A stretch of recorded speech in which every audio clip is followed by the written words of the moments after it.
You wake up and start another ordinary morning like any other day in routine. You reach for your phone still half asleep, without thinking about anything. You see a bank notification but instantly ignore it like it does not matter. You still buy coffee anyway, as if spending money is just automatic behavior.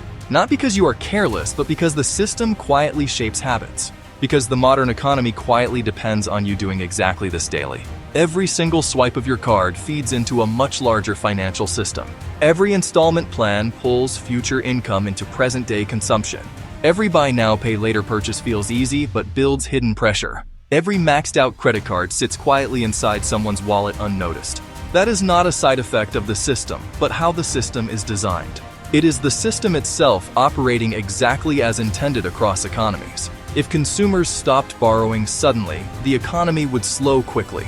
Entire economies would begin to choke within just a matter of weeks. Not because there is no money in the system, but because spending drops. Without spending demand, businesses cannot keep production and jobs stable.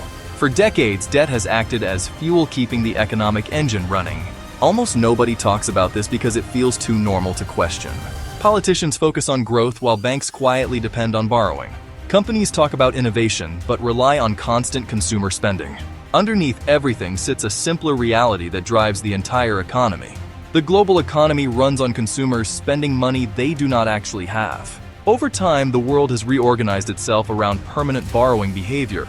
If people ever stopped consuming, everything would begin slowing at once. Factories would immediately reduce output as demand for goods disappears. Retailers would struggle as fewer customers buy products from stores. Housing markets would cool as borrowing and purchases begin to fall. Stock prices would drop as investor confidence reacts to lower demand. Employment would shrink as companies adjust to reduce consumer spending.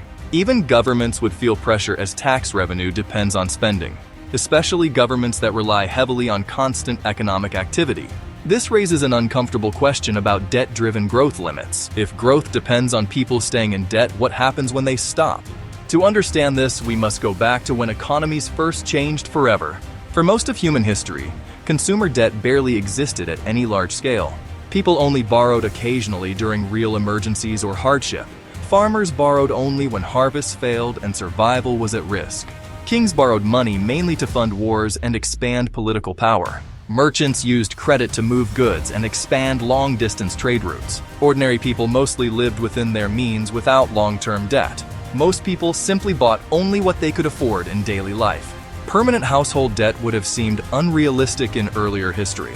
Then the 20th century arrived and economies began to transform. Mass production expanded rapidly and factories scaled up across nations. Manufacturing efficiency increased so much supply exceeded natural demand.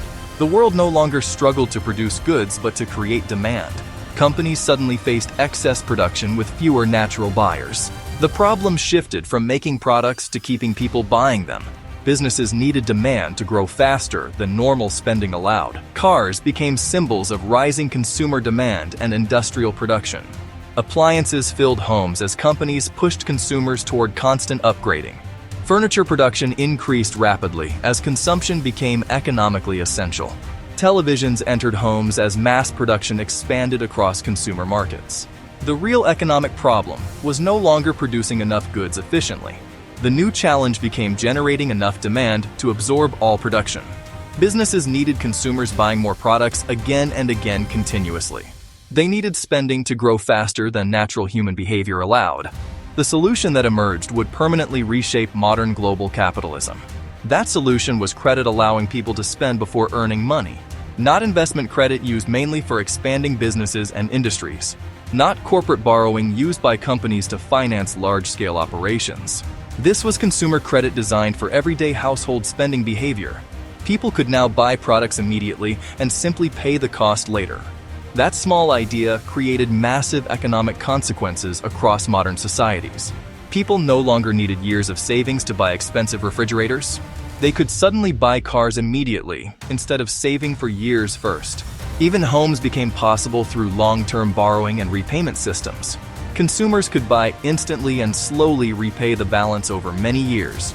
Consumption accelerated rapidly as credit removed barriers to immediate spending.